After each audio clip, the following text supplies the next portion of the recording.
What's the most disgusting thing you had to experience? When I worked in the air, we'd unfortunately always get drunk. Homeless people, especially in the winter. My patient was in the hallway, and you could always smell them. They smelled different. He seemed off, lethargic, cold. His hospital socks were soaked and dirty. The doctor ordered a blood sugar test, give him a sandwich, and to keep him warm. Better yet, just get him out of those clothes, she had said. Over the years, I built a nurse intuition, they'd call it, and I felt like something was wrong with him. I got a little closer to him and I could smell rotten flesh. I asked a nurse's aide to help me take him to the decon room, and when I removed his beanie, an enormous amount of bugs fell out of his beanie and was crawling on his head. There were countless bites and scars on his head. Thank God I'm not skeeved out by bugs, but I jumped back only because I didn't want them on me. Once we took off his jacket, his neck was torn up with bites. Old and new cuts and layered with scar tissue like he had been scratching for months. Little open pustules and tiny papules were everywhere. We literally just stared in disbelief. So we told him to stay put, and we both got out of the room and let all of our bearings out. Said what we needed to say, and donned on our gear to protect ourselves. Gown, gloves, mask, eye shield, and took him into the shower room. When we removed his clothes, his boxers were digging into his pelvic area so deep that it had become part of his flesh, and it was mixed with fecal matter from his intestines that were partially exposed. It took several minutes to soak the boxer cloth enough to remove it from his flesh, and the scary part was that he barely flinched. Once we got him cleaned up, we took him over to an actual room, and the surgical team took him into the or within the hour, and I ended up eating a tuna sandwich next to where his stretcher was in the hallway. Story 2. When my son was a baby, he used to poop while napping, take his diaper off, and smear poop all over his walls, crib, and himself. I had to wash everything, including him, as he was trying to eat said poop. It happened like twice, and then we had to duct tape his diaper and put onesies on him backwards. It was awful. Story 3. I've shoveled a 98-yo woman who died in her farmhouse in August into a body bag. She died in July, the house had no AC, and it was 35 degrees Celsius for a month by the time I got to her. Her family hadn't checked on her for a month, and she had liquefied. I can still feel the maggots crunching under my feet as I walked into the scene a year later. We could smell her 30M from the house. I stripped down and put on a full Tyvek suit with half-mask respirator before I tried the door. Her skin had desiccated around her bones, and all of her soft tissue spread out into a big pool of brown ooze. Everything down from her ribs to the bottom of her pelvis was a ball of maggots.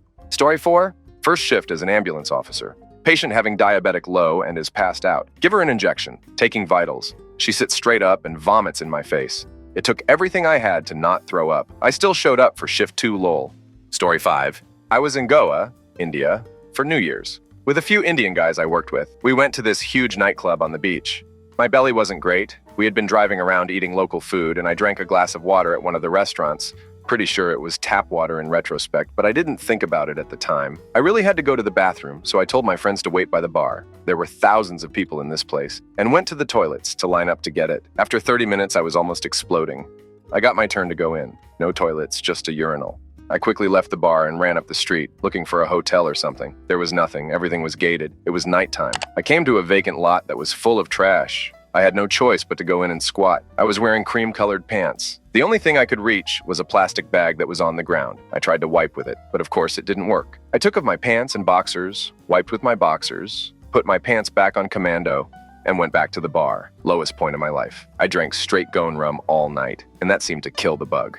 Story 6. A few years back, I found myself looking for a job. I'm not picky and found a job from a mink tannery. It was a part-time job, and I was told to start a week earlier with other first-timers so that we can learn how to do the tanning fast enough. The company gets minks that die of sickness or other reasons around the whole off-season, and those are used for practice since they are small and not that expensive. Since those minks die on their own, in worst-case scenario, they might be laying for hours in summer heat before they are found put to freezer. We newbies started to train on such animals. I was put to the male mink line.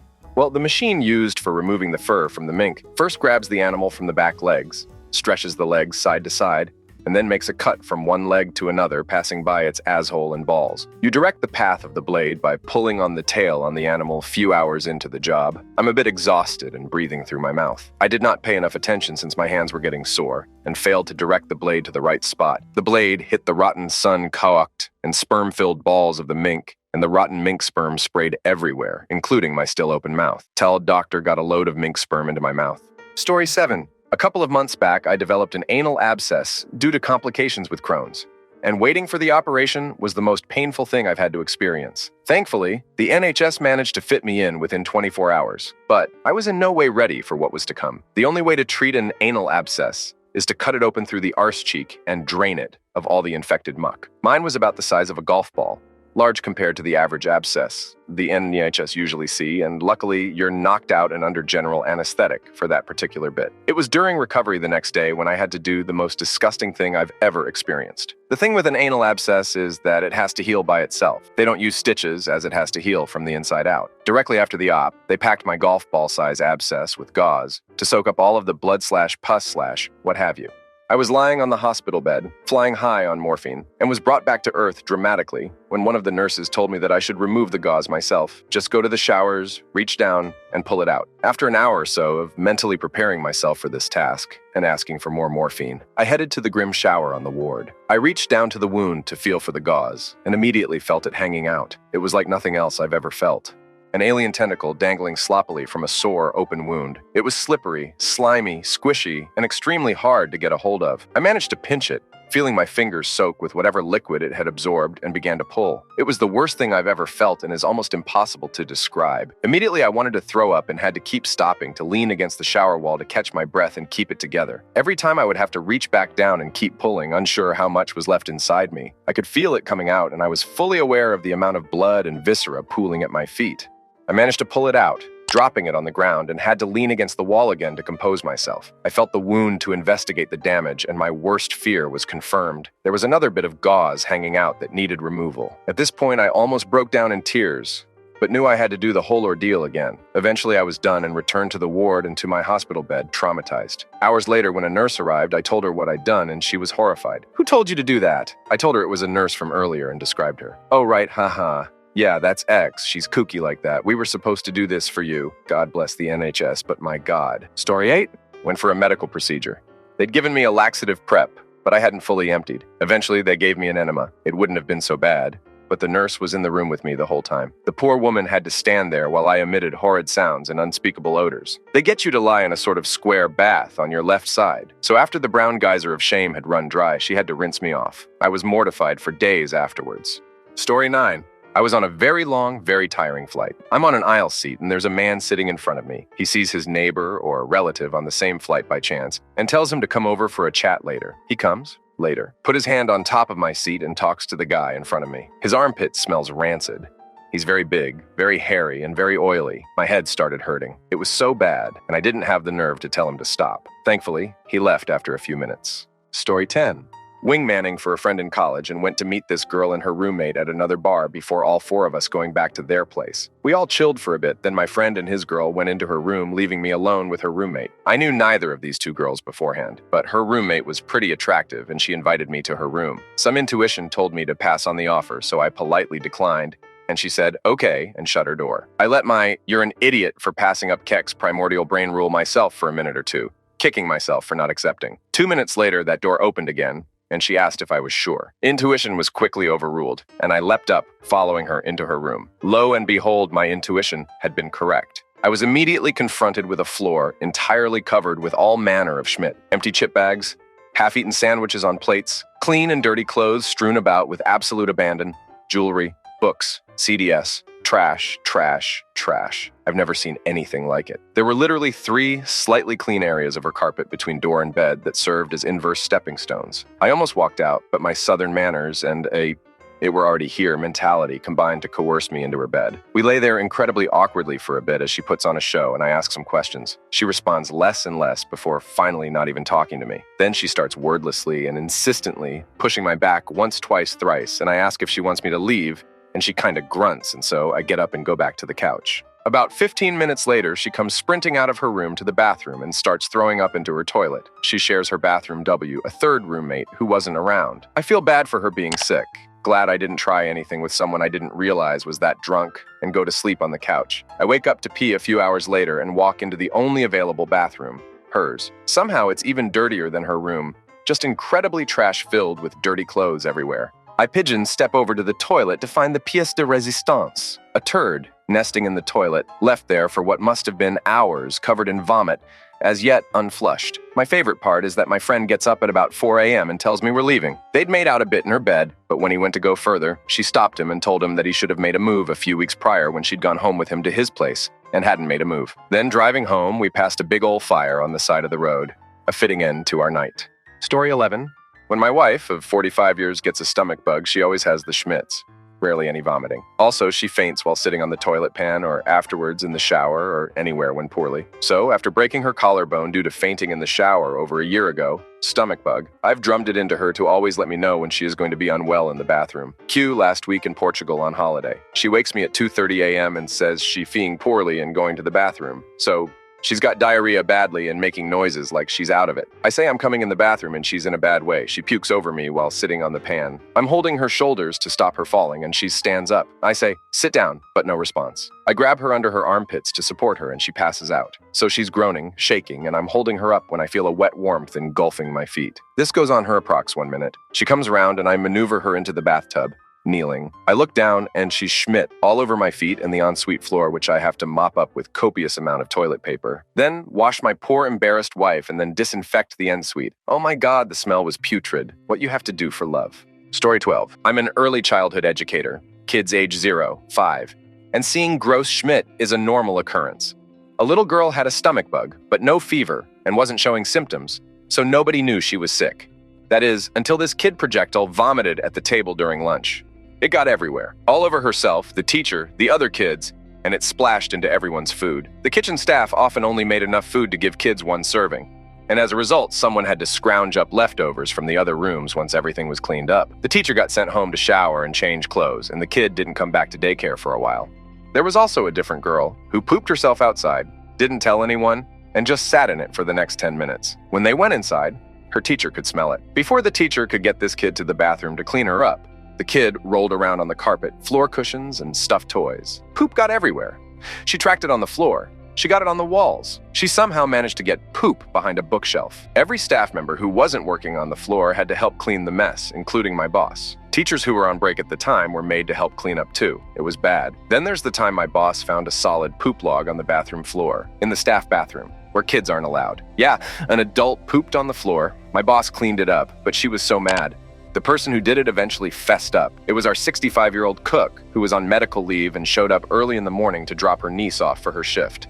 Apparently, she was sick while recovering from surgery, and her meds left her really out of it. She missed the toilet completely, hence the poop on the floor. What I don't understand is how she didn't notice it or clean it up. She didn't get in trouble. Other staff were then finding poop smeared on the toilet seat and on the floor in the following days. But our cook wasn't there when those incidents occurred. That's when we realized that our daycare had 2 mad poopers. We have theories on who the mystery pooper is, but nothing has been confirmed. It's been about a month since the last mad pooping, but I'm always on my guard now when I walk into the bathroom.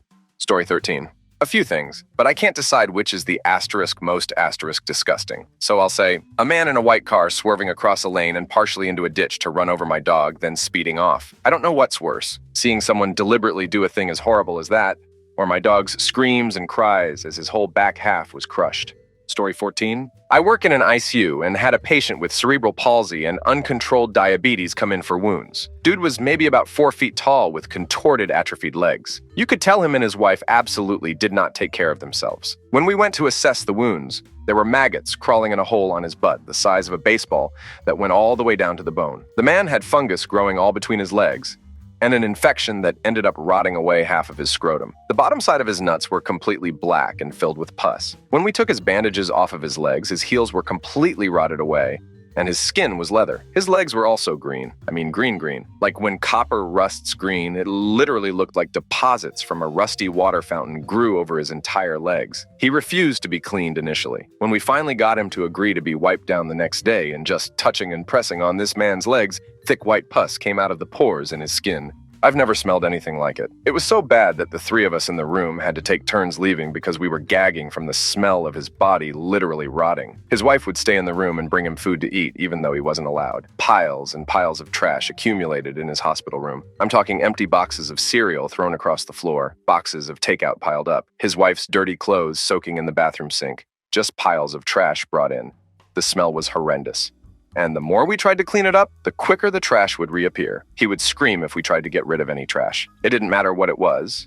He would scream and cry and curse at us to leave him alone and leave all of his schmidt where it was. I work in a specialty area of the IQ, and his medical condition ended up being so bad, he was moved to a different wing for more extensive treatment. From my understanding, he died from massive organ failure and multi-drug resistant infection. Your health is the most precious thing you have. For the love of God, if you have diabetes, take care of yourself. Even if you don't, do all you can to stay healthy and active. Story 15. I was born with optic pathway, tumors of the optic nerves, along with NF1. Rarity is about 130,000 births, having both at the same time. I spent lots of time in the children's hospital as a kid. I had about 5 surgeries on the tumors before I was 7. I remember getting up after one of the surgeries when I was about 6 and going to the bathroom. I remember looking in the mirror and both my eyes were filled with blood and I looked like one of those demons from the movies. It was pretty traumatizing and disgusting, and so was throwing up blood for what seemed like hours.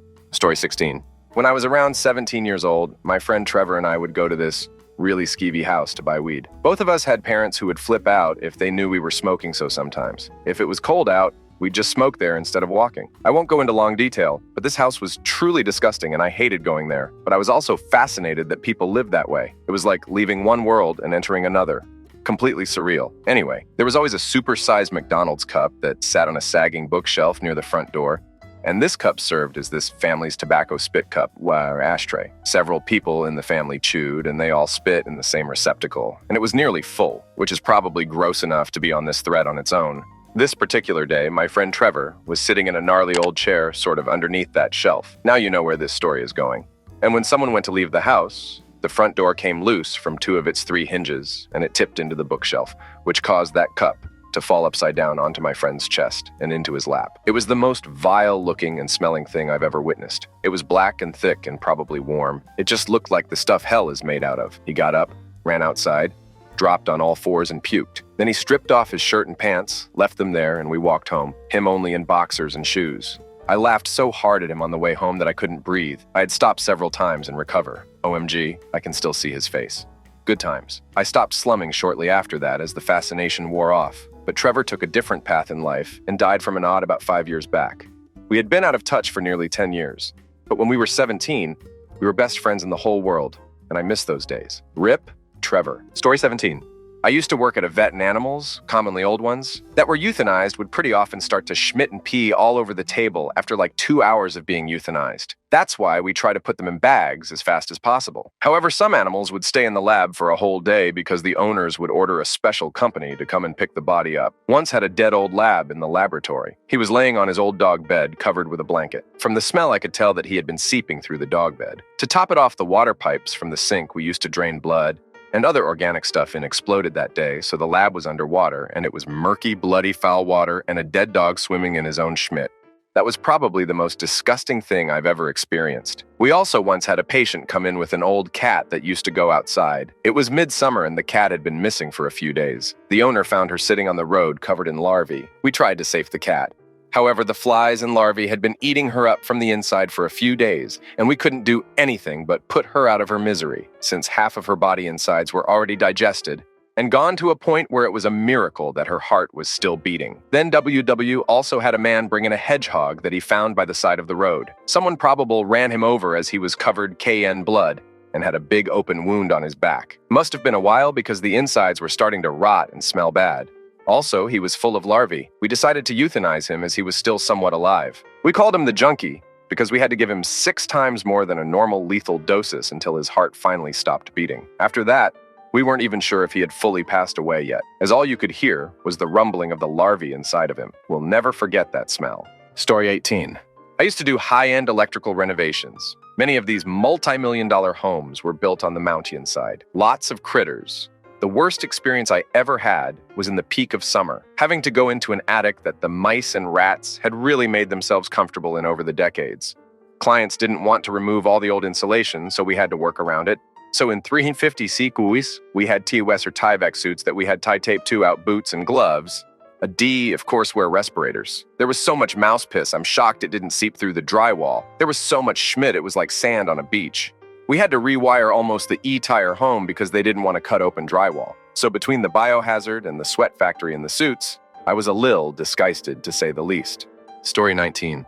I used to work with disabled adults at a day rehabilitation center in my early 20s. I had clients with autism, Down syndrome, cerebral palsy, and all sorts of diagnoses like these. I had a lot of gross experiences, just due to the nature of the job. But one in particular stands out to me. There was a client there with severe OCD. I'm talking asterisk, very asterisk severe. When he walked, he had to take a certain number of steps forward, then walk a certain number of steps backwards, then flick his wrist a certain way so many times, then twist his head one way, then do his step routine again. When he ate, he had to raise his food to his mouth a certain number of times, then open and close his mouth a certain number of times before he could bite down.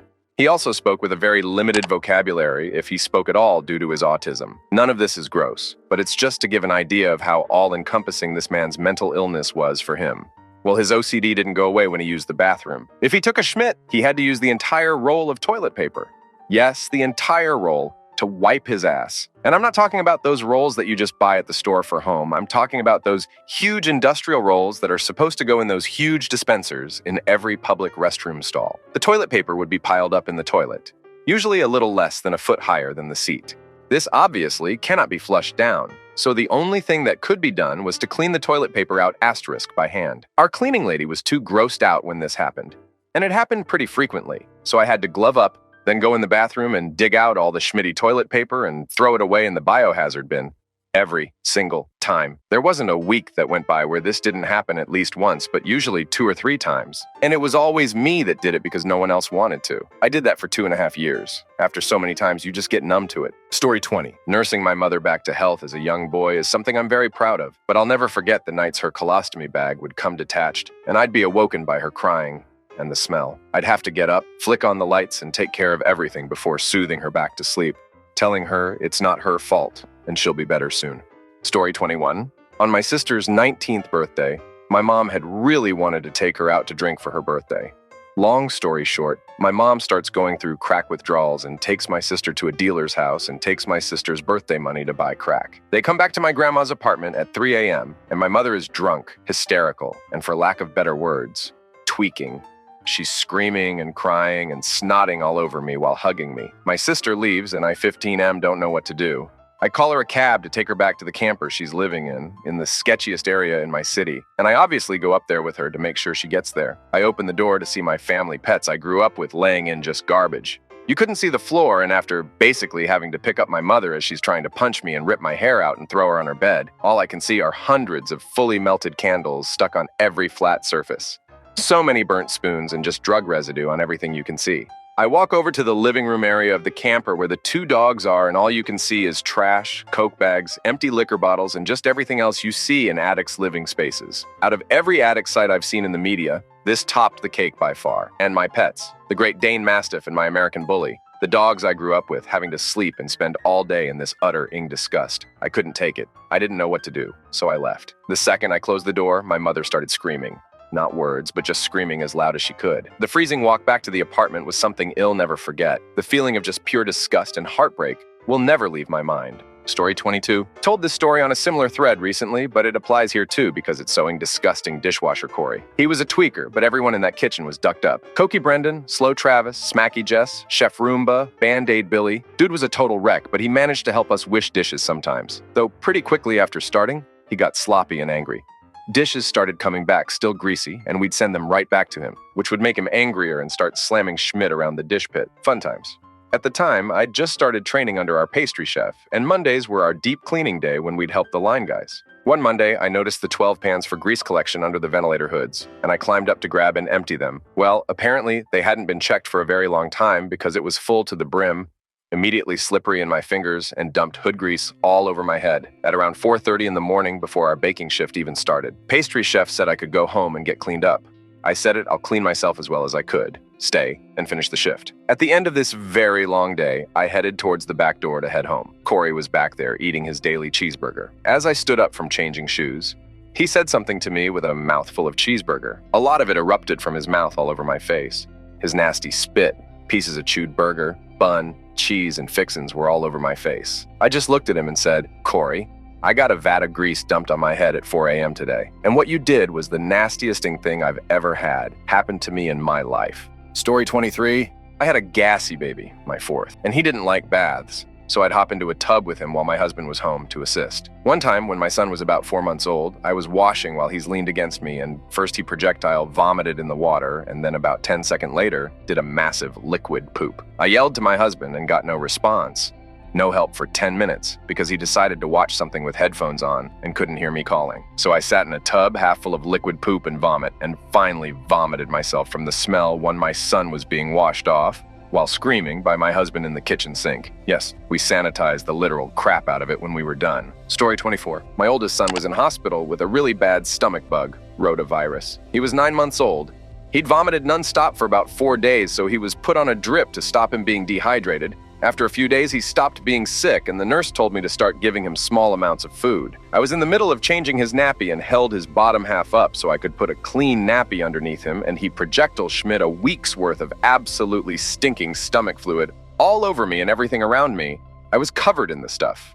I stood paralyzed with shock and just ended up pressing the emergency button. A nurse came in, took one look at the state of me in the room, and just said, "MG, I'm gonna have to get help," and it ended up taking about 5 of us to clean the place up. Same son, 16 years later, he'd had his tonsils taken out with no problems, and about a week later, his throat got infected, and he ended up being admitted to hospital. The smell from his throat was unbelievable. I've honestly never smelt anything so nasty in my life. Story 25. I have 2. I currently work in a hospital, and a lot of my patients are incontinent and unable to get up. One of my patients was an elderly man who had been constipated for a week. In order to get him to poop, we had to pump him full of every laxative under the sun. Finally, he poops, and the result looked like it came from the depths of hell. This man had schmidt from his ass down to his knees, and guess who got stuck scooping it all up? Not only that, but he also had very enlarged purple testicles, so there were many crevices that I had to clean. Poop out of second story comes from my last job as an EMT. We got a call for an elderly man who had fallen. It's a pretty typical call, but walking into the house, we could tell from the smell alone that we were in for a wild ride. Our patient had dementia and had had explosive diarrhea after he had fallen, so he was covered from the neck down. To make matters worse, our patient didn't want to go to the hospital, but his wife was POA and insisted that we take him. After getting him into the ambulance, we decided that we need to restrain him as he's trying to escape. As we're wrestling with this poop-covered man and trying to hold him down, he gets an arm loose and reaches into his pants and scoops out a handful of mushy schmidt, which he then proceeds to try to smear on us. And he got me. Story 26. I'm a lifeguard for this outdoors pool in the summer. We have this area in the back where families can host parties under a pavilion. Each lifeguard has a different closing task that they have to perform. It was my turn for trash. Anyways, I get back there with a wagon, a pair of gloves, and roll of trash bag. There was no party that day, so I was expecting it to be light. It was anything but light. You see, it had rained that night before, so the previous guard did not get a chance to empty the trash from the party that happened earlier the other day. So this trash was from the day before. What's worse is that was swelteringly hot this day and they day before, so I could smell it before I even opened the covered trash cans. It was disgusting. I had to take out wet, hot, and smelly trash, but this isn't the worst. One of the trash cans liners had broke, and the people who hosted the party before just kept stuffing their trash in there. It was full of food, disposable utensils, and diapers. I try and figure out how I'm going to take this whole thing out, and that's when I spot them. Maggots. Hundreds of them covering the trash bag and the bottom of the trash can. I ended up turning the trash can over and tipping the trash into 2 bags, then washing my hands at least 10 times after that. That was not fun to throw into the dumpster, and it was definitely not worth below minimum wage. Story 27. Used to be a paramedic. Got sent to a house and walked in. The lady was so large, she hadn't gotten out of bed in months. Tons of cellulitis. The smell was the worst I've ever experienced. It hit you like a wall walking in. I asked what was going on, and the daughter said, "Can't you smell it?" and pulled the sheet back off her mom. She was naked underneath, and the smell intensified by an order of magnitude. She wasn't able to move on her own power. There were 3 of us who responded. The other 2 were on the far side of the bed with the cot in between them and the bed. The plan was to pull her over onto the cot from the bed, generally pretty routine, except she was at least 400 pounds, probably more, and she was in a king-sized bed. We start to move her. I get to the point where I'm fully stretched over the bed, but I can't reach anymore. I instinctually put my knees on the bed and crawl over a few feet to finish getting her moved. Immediately, my pants are soaked. Her bed has been her toilet for months. I had just crawled through it all. For the next hour, I had to ignore the sensations and smells that were coming from my pants as I finished taking her to the hospital and dropped her off at the ear, then returned to base, where I took a long shower and burned that pair of pants. Story 28. I was but a little one when this happened. My best friend and I were on Christmas break from our freshman year of high school. His older brother deemed us cool enough to come to a party one of his co-workers was throwing. Well, I had way too much to drink and pretty much got blackout drunk. I vaguely remember getting carried into the older brother's house. What I don't remember is having to take a Schmidt. Apparently, I dropped my pants and sat on the couch. According to my best friend, he told me to go to the restroom, but I was so out of it that I told him that I would clean it up. Yep, I took a Schmidt right on that couch and then promptly passed out in it. When I came to in the morning, I was covered in Schmidt. Fortunately, his brother's house was only a couple of blocks away from my house, so my friend walked me home and stuck me in the shower. I spent the next hour in there puking and Schmitting some more. Lots of waffle stomping was happening. God bless him. My best friend went back to his brother's house and cleaned the absolutely disgusting mess I had made. So I guess this would really be his story, but he passed away from COVID, so I tell it in his honor. Obviously, we were ride or die until the day he passed. Story 29. I was young, working at a movie theater, and didn't know about biohazard cleanup regulations for human waste. I was ushering, read cleaning theaters between shows, and noticed a bunch of people fleeing one of the men's bathrooms in disgust, so I went to investigate. Someone had apparently experienced the worst kind of digestive distress imaginable. It looked like they had explosive diarrhea in one of the toilet stalls that had launched them off the toilet, splattering feces all around the stall and floor, leaving a trail of Schmidt across the restroom to the sink, where they had promptly clogged the sink with vomit. I knew that the mostly awful theater managers were likely to make me clean it up if I went and told them, so I just started cleaning without telling anyone. I roped off the whole bathroom. The theater was big enough to have 2 other men's rooms, gloved up, and began mopping up Schmidt as best I could. For the remainder of my shift, a good 2 hours, I cleaned that mess mostly by myself, though one of the better managers did help out for a bit. For taking initiative and cleaning up Schmidt and vomit, do you know what the theater did for me? Employee of the Month, which came with a $20 gift card to the mall we were located in. Movie theater jobs are a 0-tenths, would never recommend. It is an industry that hires mostly young people and special needs people, both of whom they can abuse because they don't know any better. Story 30. It's not gory, but it makes my skin crawl. So long story short, my great aunt was dying. Most of her children are blind due to a degenerative eye disease. My aunt, mom might as well be, has one brother out of many who is a pedo, also blind. He messed with his kids and grandkids before people believed the kid and kept them away. But that was an issue since his mom was dying and he needed to be there. I was 12. Literally had gotten my first period in the same week. My aunt thought he could see better than he let on, and no one told me to leave him alone or what he was because they wanted to protect me. He would always know when I was in the room and would always want me to sit with him. I always refused. Something about him felt off. When he spoke, there was a chill in the air, and I would have the urge to get away. He never touched me, but after witnessing my aversion to him, my mom finally told me what he did and what he was. She said she was proud of me. The disgusting thing to me wasn't the pedo in a loaded house with a 12-year-old girl. It was the people around me not paying attention to him in the slightest and just assuming I would avoid him. I was disgusted because I felt like my safety didn't matter to them. Story 31. I'm a paramedic. I have those stories of people dying and not being found for a couple months, or houses so infested with bugs that when we move the patient, a roach comes out of their vagina. It's not the most disgusting, but a more recent story on my mind is this dude's legs. We got called to a sick. As we're walking up to this guy's house, we smell it, open the front door, and we're greeted with a sight. This man has the body type, weight of what you'd expect from a 250 pounds guy, but each of his calves are approximately 16 inches in diameter. I had never seen such disproportion between someone and their limbs. This man's legs were red and angry looking. They were weeping, fluid leaking. Probably the worst I've seen, and skin had been sloughing off, so his legs were just open in places. They were hard as rock in a couple places, but also way too mushy for comfort in others. You could tell he spent most of his life sitting on his couch because his feet calves had rotted away the carpet under him. Anyway, helping the guy get his legs onto the cot seemed like a job for the probie. Story 32. Get ready for this, but you've been warned. This can get pretty gross. So I was in 3rd grade in 2015, and I went to a rural school that didn't have the best facilities.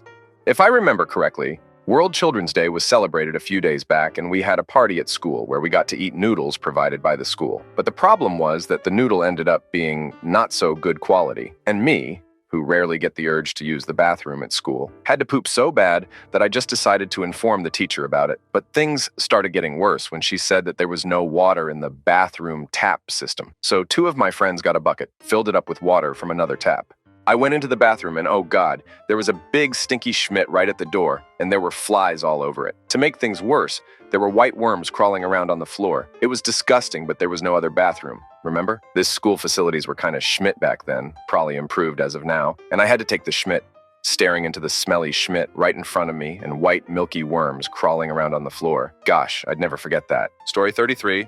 I had to eat a dumpster pizza once. There wasn't any food, and I hadn't eaten in a while. I found a box while dumpster digging that still had a leftover slice. It looked perfectly fine, no signs of anything on it. But looking back, it probably had rats crawled all over it. I winced thinking back at it. All in all, it was pretty good, I guess. Fed me for the day, so props to whoever left that slice and threw it away, I guess. This was 8 years ago. No money leads you to do things you wouldn't ever do? Lol. Child me appreciated it, though. I didn't know better. Story 34. Cleaning sludge under a food compactor in a fruit processing plant. The sludge is outside, while compactor opening inside. While I was in college, power washing away when I uncovered dead, rotting rats that got stuck in the fruit sludge and died, then bloated to the size of a 2L bottle of pop. When I hit the rat with the power washer, it eviscerated the rat, almost blowing it up. Fast forward a couple days, and I'm still at it. My boss comes over to shoot the Schmidt and see how it's progressing when I uncover another giant bloated rat. I say, "Hey Randy, check this out," and spray the rat. This rat explodes and sends all of what appears to be its back skin directly onto my face and hair. I wipe my face and immediately projectile vomit. Randy also throws up. He sends me home at 7 a.m. covered in rat and also goes home himself. When I finally got home, my mom was surprised to see me so soon and asked why I was home. Before I can tell her, she says, "What's that?" and pulls a big chunk of rotten rat out of my hair. No amount of showering made me feel clean. Story 35. I was about 7/8 years old playing in the snow with my friends. There was a field. It was just a bunch of grass and some trees, and behind that was an abandoned train track, right next to my friend's house. Now, some people like to dump Schmidt there for fireworks night or just in general, but nothing major. We actually used a lot of the junk to build forts and fake weapons. Well, we were running to see what had been dumped so we could make a new snow fort since we were playing soldiers, and I found a hamster cage. My friend then found the tube attachment tightly packed in with snow, with a dwarf hamster inside. It was eating something. When we looked closer, we realized there were 2 dwarf hamsters in there, and the one we found was eating its dead cage mate. We ran to my house since my mom would never ever turn an animal down. My mom made sure we didn't see the full aftermath of the eaten hamster, but years later she told me its guts were out. My friend kept the one we rescued, but she died a few days later. I still hope whoever dumped them is suffering. Story 36. A woman, who I barely see or speak to, who is a worker at my same workplace, a hospital, at a night shift where only the 2 of us were left, basically tried to coax me to have kex in the only place there is no cameras. Lockers for our bags and Schmidt when we arrive or go away from work, touched me all over and didn't want to accept a no, told her like 3 or 4 times before she got it, and to top it all if she's married, so yeah, not fun. Story 37. My father ran a business in cleaning services. It was a family-sized business, and I was doing quite a bit of the work since I was a deadbeat that had dropped out of uni. There was this small mall that I had to mop up the floor at in the very early morning. Got there at 5 a.m. A lot of pigeons gathered in that place because people kept feeding them, so I had to scrape and mop a lot of pigeon Schmidt. But wait, there's more. That place was also frequented by lots of cats, so there were times when I would discover half-eaten pigeon carcasses all over the place. Missing heads, wings, bloody floors.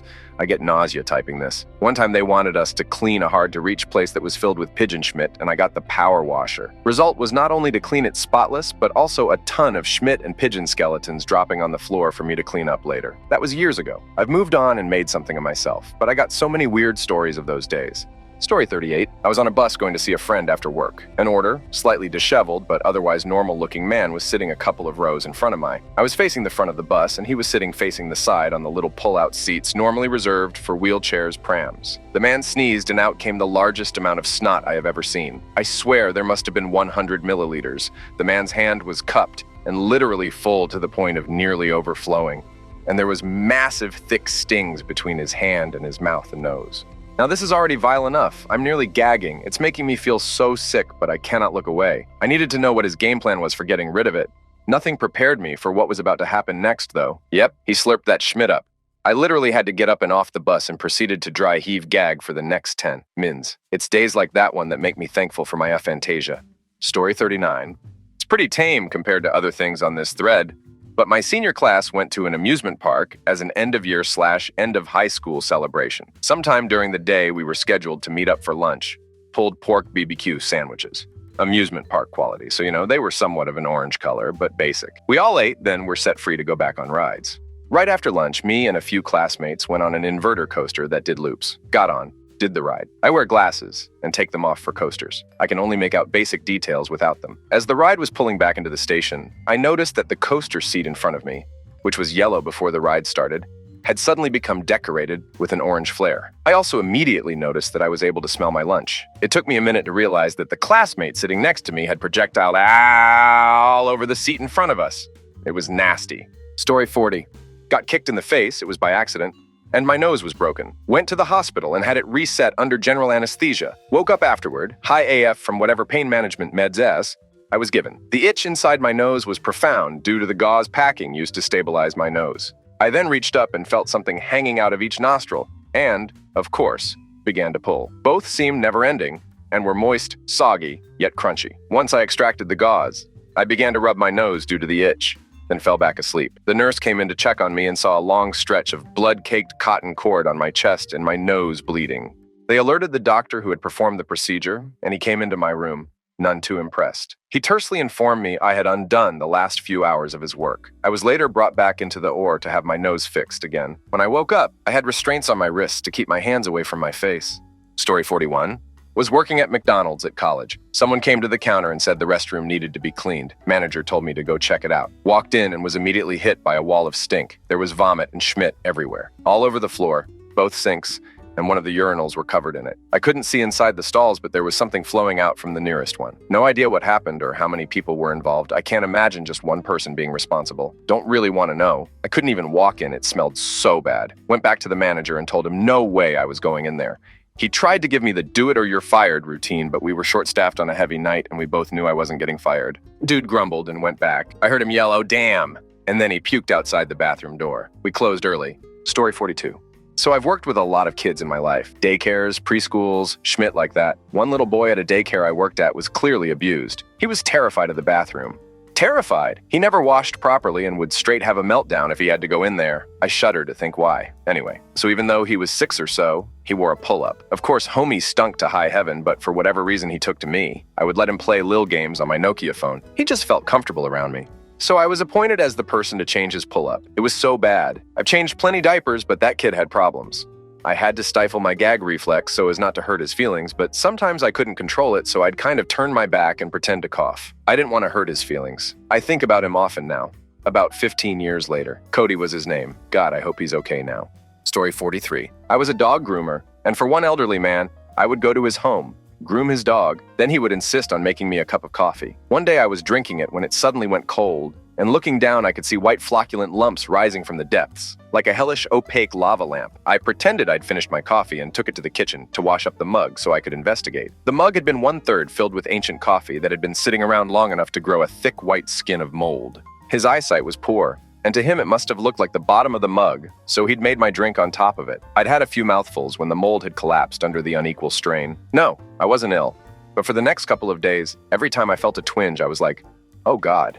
Story 44. In my high school, there was a kid who had explosive diarrhea one day, and it was leaking down his pants from his seat to the bathroom, which was a floor down from his classroom. The whole building smelled rank, as even though it was an open-air building with lots of windows and no closed rooms. One of his friends went around every classroom looking for extra toilet paper because the bathroom already ran out of it from how much he needed, so I gave him what I had. We didn't have that many janitorial staff, but everyone available went and cleaned up as much as they could, which helped a little, but not nearly enough since people were also vomiting from the stench. One of the janitors quit that day, and our batch advisor announced it during the next attendance check, which is BTW, everyone from school, lined up in the covered court. I felt bad for the kid, but goddamn man. Story 45. I read gas meters when I briefly worked for a utility company as a teen, and one day I had a route in a very dense part of downtown. I had to get to a meter that was behind some kind of restaurant, and it was a very narrow fenced-in walkway to find the meter at the end, get the reading, then walk back. The ground was weirdly crunchy beneath my feet, like someone had dumped at least a foot of brush for the entire walkway, which was odd since we're in the middle of a major metropolitan city, and it also smelled weird and damp. I looked down closer to see what it was, and it was pigeons. Hundreds of dead pigeons in various stages of decomposition, about a foot thick, lined the entire walkway, and I was standing in the middle of them. What the? I don't even remember reading the meter, lol. Still don't know what that was about, and I never ended up on that route again. Story 46. I fell in a fire and lost most of the skin on my dominant arm. I had to go to a specialist hospital to get the wound cleaned every 3 days for weeks. During week 2, the clinic closed for a day, and they forgot to tell me. So my answer is, getting blasted drunk and cutting my own dying or rotten tissue off my arm. They always made me look away at the hospital, and I get why. There was so much pus, and so much shallow tissue damage, it took several hours for me to convince myself I wasn't dying. No arms should be that color or smell like that. Story 47. Besides all the dead animals and carcasses I had to deal with growing up on a farm, the other notable experience was when a grain feeder got soaked in the rain by a storm. All the grain, cattle feed had gotten rotten and needed to be cleaned out. This has to happen from the bottom, where the cows eat from, because the grain inside was still dry and good. Anyway, I began scooping it out with my hands, and that was fine for a few troughs. Then on the 3rd or 4th one, some flies decided that rotten grain was a good place to lay their eggs. I stuck my hand into a combination of rotting grain, already disgusting, and maggots. The smell was awful. Working in an egg chicken factory is also pretty terrible. The combination of chicken poop, rotten eggs, and ammonia for cleaning is not easily forgotten. Story 48. We had a 120 pounds. Dog gets sick and die up under my parents' house. It took them a couple days to inform me, probably because they did not want to bother me, but it was more than enough time for every bug and fly in an 80-mile radius to get busy laying eggs, and enough for the body to really get to decomposing. Dealing with corpses, not a good time while in a tiny crawl space. The job got done. Remember kids, Vicks VapoRub right under your nose can block a lot of the most horrific possible smells. Also, no one looks at you twice at Walmart for buying rope, gloves, plastic bags, lime, and duct tape all at the same time. Story 49. When I had a tumor in my arm, I had to get radiation using a technique called brachytherapy. I had 6 tubes running through the middle of my forearm that were inserted during the operation to remove the affected area. So picture 6 round caps on the top of my forearm and 6 tubes hanging out of the other side of my arm, with some David Cronenberg body horror type schmidt. So for 5 days of radiation, they would hook up the tubes to a machine that would pass radioactive pellets through them one at a time into my forearm for just a few seconds each. Also had a gnarly S-shaped scar from the resection. Still here, and got to keep my arm though. Story 50. Used to do removals for a number of funeral homes for a while. Had my fair share of shirts ruined by purging. Blood, vomit, nothing worse than this one time when I was removing an 80-something-year-old lady, and she voided her bowels when I picked her up. Half-gallon of runny stool had spread the bed, dripped down on the floor, all over my shirt and suit, on my shoes. Just absolutely everywhere. I then had to drive 25 minutes with that mess in the back of the hearse. To this day, that is the absolute worst smell I have ever come into contact with. I've smelled the miasma of months-old bodies deep into putrefaction. I've smelled hoarder homes. I've smelled Savannah Gay at low tide. Nothing has or will ever compare to how grotesque that night was. I'm not sure how I didn't projectile vomit. Story 51. I have a couple of experiences, and y'all can choose from them. 1, doing trash in July, August for a high-rise building where the trash compactor room is just hot and humid. The smell is horrid. Then you have to open it up and jam the trash in there. 2, just kind of a weird situation. I was in the Army, and my Army dentist nicked his finger with the tool while he was in my mouth. Spent the remaining afternoon getting blood work done to ensure neither one of us was going to leave the other with a lasting medical condition. We were both fine. Story 52. On holiday in the U.S., needed a piss while in a sleepy town, and the only toilet around was one of those porta potties. Went inside and there was a mountain of Schmidt in the toilet above the seat. I left immediately. Story 53. Me and my cousin was play fighting on the trampoline, and he got on top of me and did the spit almost falling from his mouth thing. It accidentally fell into my mouth, and he got off me apologizing. I got mad and charged up a vile spit, and I somehow managed to spit into his mouth from across the trampoline. We both jumped at the edge together and puked and laughed it off lol. Story 54. I worked as a room attendant for a hotel. When COVID hit, everything shut down and about only 20% of the hotel became operable, so they decided to shut down all AC units from every room. Some rooms were left dirty for about 3 months during the height of COVID, when they called us back into work after 3 months laid off. I walked into one of the bedrooms. The entire wall was covered in mold. The heat in those rooms and rotten food that was left created a monster of mold in the room, the bed. I could not believe what I was witnessing, and the worst part was my coworker that was helping me that day simply sprayed some bleach over the moldy wall and wiped it off. That was the last day I ever worked as a housekeeper. Story 55. I came home from staying at Nana's house and found my really nice Toronto Maple Leafs blanket covered in nasty, peanut-laden Schmidt. My parents had a party the night before, and I found out that one of their friends had a girl in my room and blamed it on her when my mom flipped out about it after she found out that it happened. She figured out what had happened right away, and I was just 9 or 10 and freaked out and grossed out. My mom was pissade, and I think my dad was too, but he's way nicer than my mom when it comes to dealing with knuckleheads. It might not be the grossest, because I've raised multiple kids, but after 30-plus years, it still stands out whenever I think of something gross that happened. Story 56. Impacted feces removal. If you're constipated for more than a week, talk to a doctor. Drink extra water. If that fails, eat the entirety of a yellow dragon fruit. If that fails, drink a small bottle of magnesium citrate. Take a stool softener. See a doctor if all of that fails and it's been more than a few weeks. If all of that fails, you have something wrong and are not just constipated. Don't let it go unchecked for 3 months like I did. Unless you want to be face down, ass up in the air with some poor nurse, desperately hoping a third enema will work, and when it doesn't, having to put fingers up your asshole to manually break up and extract the petrified schmidt that's never going to come out normally. Absolutely disgusting, painful, and mortifying. Story 57. As a plumbing apprentice years ago, I was in a call with my journeyman for a frozen stack. He was trying to thaw it with a heat gun dot. It was a 5-story building. He told me to go to the basement where the cleanout was and loosen it a little to see if water would trickle out. I did that, but loosened it a little too much. I heard the ice block release, and before I could react, the cleanout plug and 5 stories of water, feces, and God only knows what else hit me in the chest, pushed me against the opposite wall and showered me. He came down and laughed. I went home for the day. 25 years later, I am still a plumber. Must be a glutton for punishment, lol. Story 58.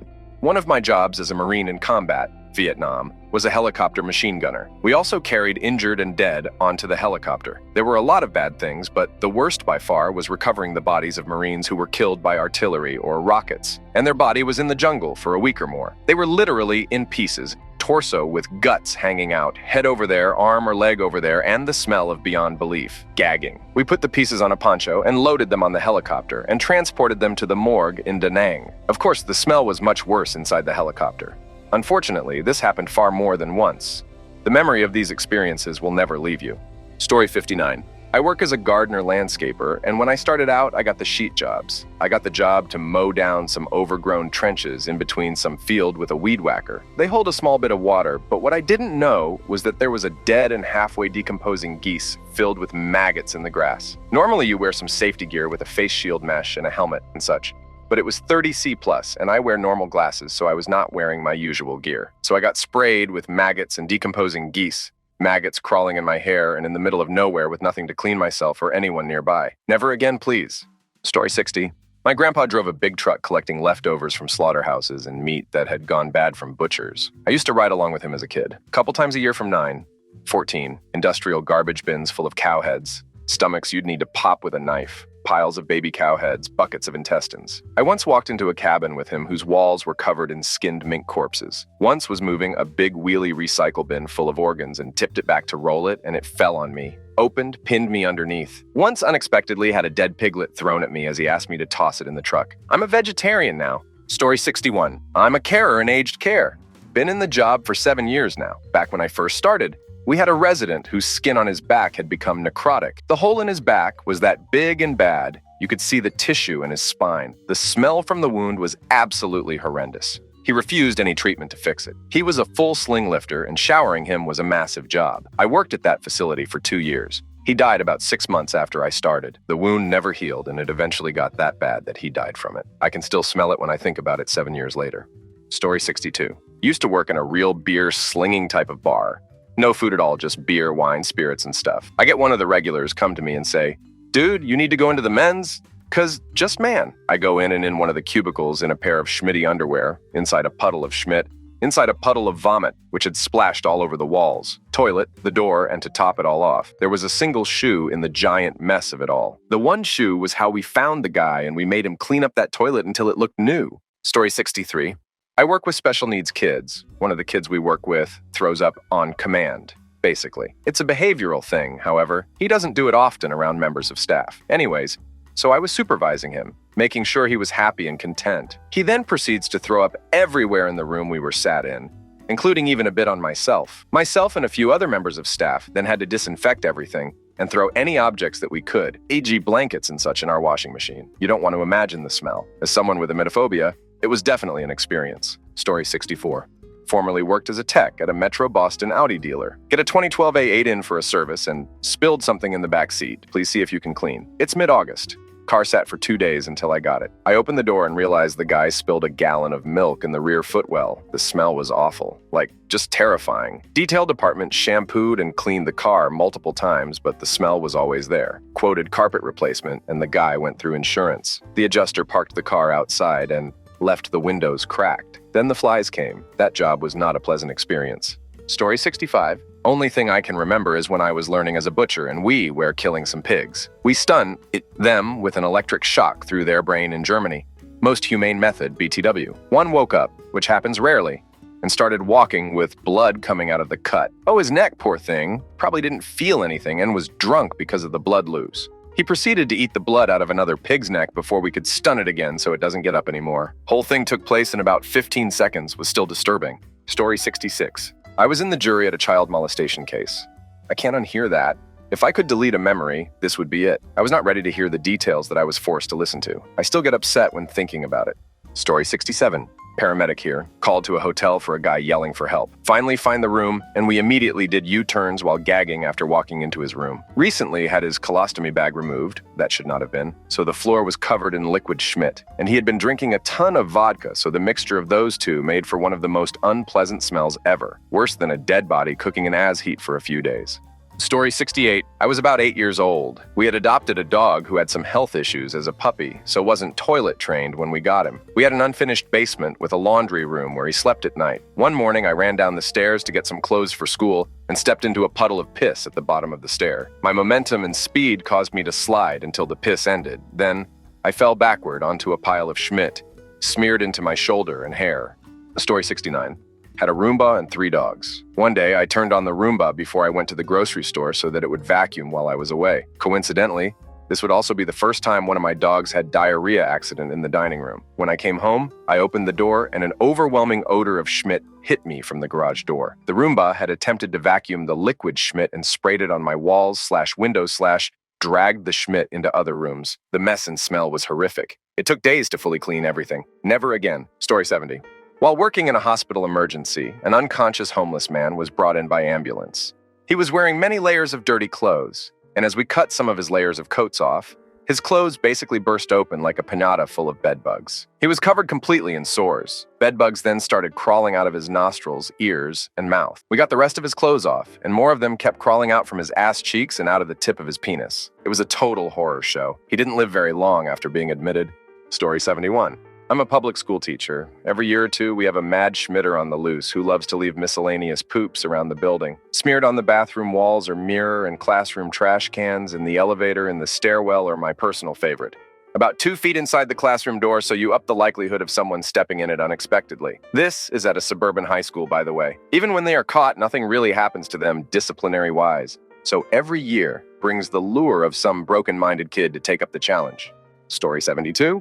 When I worked in a hospital on a post-surgical recovery ward, I had an old Filipino lady with an ileostomy bag who would only eat the traditional Filipino food her daughter brought her. One day, her bag became detached and she didn't say anything. She let her half-digested Schmidt accumulate at her side and on her stomach until I came in again for my next set of rounds. I had to clean her and reattach the bag. Also, did I mention she had C. diff? Genuinely the most disgusting smells I've ever had the displeasure of experiencing. Story 73. A guy decided to drive 9 hours to burn down his ex-wife's hobby farm, spread the petrol out, and then lit it, and it lit him on fire as well. I saw him, and inside the car, he jumped in to try and find water. Melted skin is like melted plastic. Story 74. I was with my dad on his friend's boat and needed to go number 2. He was like, we're not near a bathroom, and so he put a life vest on me and only a life vest. And I jumped in the ocean butt naked with a rope and paddled out a bit. He said to keep swimming, but I started going and found out that poop floats. So had to keep paddling, leaving a poop logs behind me. They were laughing. He has a video of it somewhere. I screamed when the first log popped up. Story 75. I was biking on the Golden Gate Bridge, stopped in the middle for some photos. There was also a large gathering of bikers on the bridge, and it was hard to get around them. While we were stopped, smiling and talking to each other, we feel bits of sand and dust hitting our face and mouths. Took us mere seconds to realize it was ashes of a human being. I was spitting, trying to get any remnant out of my mouth and off my face. Now I understand why it's illegal to scatter ashes from the bridge. Story 76. Neighbors had been walking by tossing stuff in our trash can, but Out Trash Service was the one where they grabbed the trash bag, not dump the trash can into the truck. So everything needed to be in a bag. I had to clean out the trash can so they take trash again, and OMG, roaches, mystery juices, had been raining a lot so water filled up with crazy Schmidt. Maggots everywhere, and I had to grab a lot by hand and remove it. Smell was horrid. Story 77. Being a conductor trainee, doing on-the-job training, while on a trip watching someone run into the train going track speed. The locomotive didn't even shift, move buckle. It just kept going until it stopped. I was sent home, and later lost the job because I got one question wrong for the signals exam. I would go back, it's my dream job, but I can't quit my job and source of income again for a chance at my dream job to fail and be jobless Aegean. Story 78. When I first started hunting, a mate of mine had shot a fallow buck, which had sat out for a short period, but quite early in the season, August, and it was quite warm. They're quite big deer, so I said I'd give him a hand extracting it, and while I was grallicking it, taking the guts out, the rumen, which was already bloated, popped and squirted a load of fermented green fallow gut contents all over my face. Thankfully, it missed my eyes and mouth, but the smell stays with me to this day. Story 79. Boyfriend of 2.5 years, who I thought was the one, told me he kept seeing girls and thinking they were prettier than me and comparing me to them. Also, that he wants his friends to think he has the hottest girl. A part of me broke. There's things you just don't tell people, no matter how honest you want to be. The fact that he doesn't understand how ducked up thinking and telling me those things is disgusting too. If he had any idea how much those words hurt me, he would be ashamed. Story 80. I was making out with a girl once, and she vomited in my mouth and all over my face and shirt. I vividly remember the taste of stomach acid, natural light, and lots of tiny pieces of potato wedges. I spit out the vomit, took a sip of beer, took off my shirt and toweled off the bulk of the vomit, and then continued making out with that girl. We're still friends, and I remind her regularly about it. I even post it on Reddit regularly and tell her that too. Story 81. Many years ago, I was working at opening sewers. Once got a mouthful of Schmidt and whatever runs in the sewer when I was opening it. I looked down in the sewer if the hose from my truck went to the right way. The water pressure that comes from my truck was something 150 bars. It was my first gig in the morning at 7 a.m. So I got sewer water straight on my face at really high pressure. Sorry for my bad English. Story 82. About a month into working as an MT, we had a patient who was an old man who was severely allergic to garlic, but accidentally had some with dinner, which caused him to have such forceful and voluminous diarrhea that his colostomy bag exploded like a bomb and covered himself, and at least half of his room, with literal Schmidt. The odor, when we walked in, was ungodly, and basically fried my sense of smell. It really put things into perspective about the types of things I'd be dealing with. Story 83. The most disgusting was maybe the time the toilet in our summer place backed up and my uncle, cousin, and myself went into the basement to open up the cleanout to try to clear the blockage. It was disgusting, obviously, as there was a lot of literal crap coming out as we snaked out the pipe. But the worst was when we started pulling something large out and an ungodly smell exploded from the pipe as a foot-long, half-decomposed rat came out. Story 84. When I was right out of high school, I got a job night cleaning in a funeral home. One night there was a terrible accident. 4 girls in a Volkswagen Beetle had tried to beat a train and were totally run over. I was asked to help with body pickup. I went because of some morbid curiosity. The pickup was gathering assorted body pieces along a half-mile stretch of railroad track in the dark. Most pieces were unidentifiable as human. Story 85. I worked on a farm one summer and we had been drinking all afternoon and someone decided that it would be a good idea to blast a weak dead sheep with a shotgun. The resultant stench was so horrific that all of us threw up on the spot. Then my sister came out to investigate the gunshot and she threw up as well, would not recommend. Story 86. Things they don't tell you about in aircraft maintenance. 1. You will have to work on the toilet mounting. 2. Regardless of the plumbing, everything below the toilet is covered in years of piss. 3. Drilling or cutting any part of the toilet mounting doesn't aerosolize the built-up piss. It vaporizes it. The difference being that aerosols or splatters could be stopped by your goggles. But vaporized piss hits places like your eyes, your mouth, and your nose, and condensates there. Story 87. I broke my jaw and so had to get it wired shut. Only thing is, the anesthesia they gave me made me really sick. I was throwing up all night but unable to open my mouth. A lot of it came out my nose, but to avoid choking, I had to re-swallow the rest over and over. It was not a good night. Story 88. My ex-GF's Cocker Spaniel had a really bad infection in her mouth. She got on the bed in the middle of the night and laid down between us, then got off the bed. She left a pool of slobber dead, even with my face, and I rolled over into it. Dude, I jumped out of that bed so fast to puke that I think I literally defied gravity. Story 89. Retired firefighter paramedic. The one that haunts me the most is we were coating a very old lady in her bedroom. Nobody could get the scent tube placed. To do this, I had to lay down on the floor. When I stood up, I was covered with white flour type stuff, which was flaked off skin. The skin on the floor was literally an inch thick in places. Story 90. Work in the dental field as a surgical assistant for a while. Got called to the hospital one night with my doc for a dental emergency. Some guy let his infected tooth get so bad they had to trach him since his mouth was so swollen. The amount of infection that drained from the inside and outside of his mouth was out of a horror movie. Went back to general after that. Story 91. When I was in like 3rd grade, this kid was drinking milk and it must have went down the wrong pipe. He coughed gross, warm spit milk in my face. I instantly decked him. Now there's blood and warm milk coming out of this kid's mouth, and I'm being dragged to the principal's office. I got suspended for like a week. My mom wasn't mad, but she was upset considering child services was already in our lives. Well, story 92. I had to experience a person running on a treadmill who looked like they were about to explode, both from the attic and the basement, aka throw up and have diarrhea. The person reeked of the most strongest food odors, like they just ate before they came to train with me, and I have told them before, no eating directly before a training. The person ended up puking, schmitting, and tinkling all over the treadmill and themselves. Story 93. I'm a nurse. As a student, I was helping with tracheostomy cares and stood at the end of the bed to get a good view whilst the inner cannula was changed. As it was removed, the patient coughed and a large glob of sputum. The color and consistency of mayonnaise flew at me and landed perfectly on my forehead at my hairline. My soul left my body that day.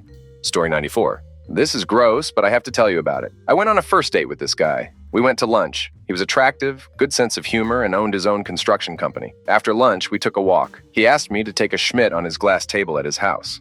I immediately vomited on his shoe. I declined and was affected for quite some time afterward. Story 95. Trying to get people to stop claiming someone's stuff as their inheritance when they were on the floor presumed dead. I mean, he ended up being dead, but his body wasn't even cold, and his stuff had sticky notes all over it. No one even called for help of any kind. Had to do that myself. The paramedics were just as disturbed by the behavior. Gold diggers, you can never get used to it.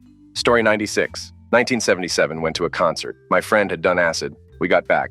He was hungry, so we got tacos. He scarfed down a bunch of them, then he ate a bunch of M&Ms, and to top it off, he drank the black terry contents of the bong we had, and kept it down. Guy was the biggest drugger I knew, and his dad was the sheriff of a neighboring county. Story 97. Infant brother had a blowout on. He was pooping, and at Walmart wearing normal short sleeve and pretty loose jeans. Dude in line next to me staring. Then Ken. I stare back. He puts on his sunglasses to continue staring. I'm a minor, and very much look like one. We were walking to the exit. I saw him take the sunglasses back off. The gusting tied for first in different ways. Story 98. After having my first baby. First night home, I woke to some crazy, intense cramps to the point where I had to breathe through them as I walked slowly to the bathroom. Lo and behold, I had passed a blood clot the size of a mouse. I was so freaked I had to show my fiancé. He nearly fell over with the size of it. Not a moment I'll ever forget. Story 99. Diabetics often wait until their feet are zombified, purulent, and necrotic before coming into the ED. I once had to get a doctor to safely remove a shoe from a patient because it was fused to their foot. When the shoe came off, you could see almost all of the tarsal and metatarsal bones, with maggots squirming around in the pus-filled wounds and what remained of their skin. Story 100. Came back to my tent after a night out at a festival to see a fully liquidized turd smeared in a bum pattern at the front of my mattress. Was still slightly high on Medma, but I've never sobered up so quickly in my life. The pure shock on my ex face is second to none. Story 101. When my neighbor in my apartment building flushed paper towels and the sewer system backed up into both of our units. I don't mind cleaning up my own schmidt, but I had no idea who or how many people's schmidt contributed to the mess. I firmly believe it should be part of a plumber's job to clean up the mess caused by backup after fixing the clog. Story 102. It doesn't hold a candle to the medical professionals on this thread, but I went out to smoke a cigarette in the alley behind my work. Posted up by the trash cans, and stepped in something squishy. I looked down and then up with increasing horror because someone had clearly squatted and shat all against the wall I was leaning against, and I was stepping in it. Story 103. Used to be a nurse. We showered our patient usually on the toilet because it was easier and faster, so they could make number 2 at the same time. When it was summertime, and you were already sweaty because you wore your scrubs underneath your rubber apron, the smell was overpowering. It was 30 minutes of steamed Schmidt shower while wearing clothes covered in rubber. Story 104. Loads as a student nurse. One that sticks out was this poor patient having a really bad Clostridium difficile, which is an illness caused by bacteria which causes severe diarrhea. Anyway, the patient and I had a Schmidt skating experience. We were both holding each other up desperately, trying not to end up on the floor covered in poop. It's kind of funny though. Story 105. Former car detailer. 2006 to 2009. Got a Dodge Caravan in one hot day in August day. Buddy opened the sliding door and promptly puked everywhere. The smell coming out of it was indescribably putrid. Came to discover that someone stuffed chicken bones under the carpeting and left it for an undermined amount of time. Van went to the wreckers. Rolling biohazard if there ever was one. Story 106. I used to work for a distribution center. We unloaded wet cat and dog food. During the heat of summer, when those cans busted, maggots would live in there. We'd have to clean that out of the pallets. The smell was awful. It felt like you had stuff crawling on you the rest of the day. Story 107. Worked at my uncle's cage egg farm. Under the chook cages, the cages are 1 meter off the ground, are piles of poop. I was fixing something and fell into a large pile of chook poop. I felt wriggling. It was just full of maggots. My uncle thought it was super funny. I had 5 showers and threw my clothes. Story 108. Trying to help clean up my mill, who was suffering from dementia, had gotten a case of C. diff and was schmitting like a chocolate fondue fountain that seemed to have no end. Then a couple years later, caught her eating something which turned out to be little balls, like malt balls, of schmidt that she had dug out of her diaper. Story 109. Not me, but my dad had a cup of tea on the floor next to the couch. When he finished the tea, he noticed something in the bottom of the mug. It was a massive house spider, the biggest ones you get in the UK, dead at the bottom. Story 110. When I was a desperately horny preteen, I cut a hole in a stuffed Mickey Mouse glove and tried to dam it. Years later, I learned that my mom found it lying around the room and gave it away to my younger cousin. Story 111 was on the Millennium Force at Cedar Point, right as the sun was setting. The coasters over a swamp, billions of little black bugs smeared over everyone in the coasters. PPL were struggling to get off the ride. It was so slippery from all the bug guts. Was both the grossest and funniest moments. Yes. Story 112. Ex-GF wanted anal after a fun night out in Vegas, super drunk with full bellies from a great steakhouse. After she just started to schmidt the bed, hard to get housekeeping at 4 a.m. The smell and her embarrassment was so bad, had to leave the room and go get breakfast. Story 113. Cleaning out a rancid, maggot-filled grease trap in August. I was wearing a respirator, elbow-length gloves, and a plastic apron, and still had to burn my uniform afterwards. After I'd washed it, stink was permanent.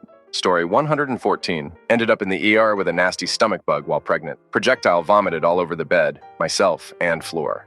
Had diarrhea running down my legs. Felt so bad for the nurses and my husband that night. Story 115. Went out drinking with some good friends one night, and one of them got way too drunk. Proceeded to vomit and spit straight in my face immediately after throwing up. Unfortunately, though, my mouth was open. She apologized profusely the morning after. Story 116. Cleaning public restrooms when I worked in retail. Schmidt on every surface asterisk except the inside of the toilet, women writing on the walls with their menstrual blood, shoplifters leaving empty packages in the toilet with their piss and Schmidt, junkies hiding paraphernalia inside the toilet paper dispensers. Humans are disgusting. Story 117. I worked in food processing. One time, blood and guts poured onto my face trying to lift a tub of meat up high. Other times you will be working with pig intestines, pulling them through water, and it'll splash in your face all day. Stay in school, kiddos! Story 118. In dental school, has a patient with NUP, necrotizing ulcerative periodontitis, which is essentially really bad gum disease. Patient's gums were rotting off the bone and his mouth smelt like rotting meat. Fun times. Story 119.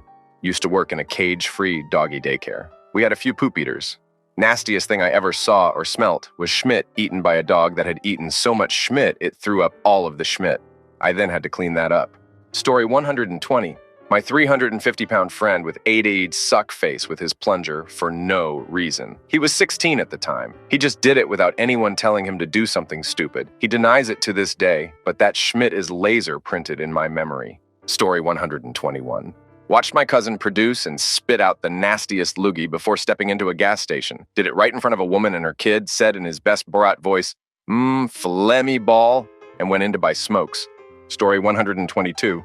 Sent to a report of a sudden death. Got there to find that a woman had got into a bath, turned the hot tap on full, and then died. She wasn't found for 8 days. It was more disgusting than I even know how to describe. Story 123. The coroner's picking up a doa that had been dead on a carpet. Shag. Sounded like industrial Velcro followed by thick pea soup hitting the floor just so I can be serenaded by the instantaneous sound of projectile vomiting. Fun times. Story 124. Big scout camp in summer 2012. 1,000 scouts. 10 porta potties that someone decided were best placed in the sun. Is it any wonder that people went to Schmidt in the woods instead in such quantities? We were literally told to stop doing it. Story 125. Digitally disimpacting a patient. For those that don't know, yes, that means sticking your fingers in someone's butt with gloves on, obviously, and pulling out poop by hand. Only happens when there's no other options, and for severe constipation of hospitalized patients. Story 126. Cleaning up a Target bathroom of someone who spilled their poop smoothie on the way to the toilet, and then they dumped it all over the toilet while sitting down. It seriously looked like Cartman from the WoW episode of South Park.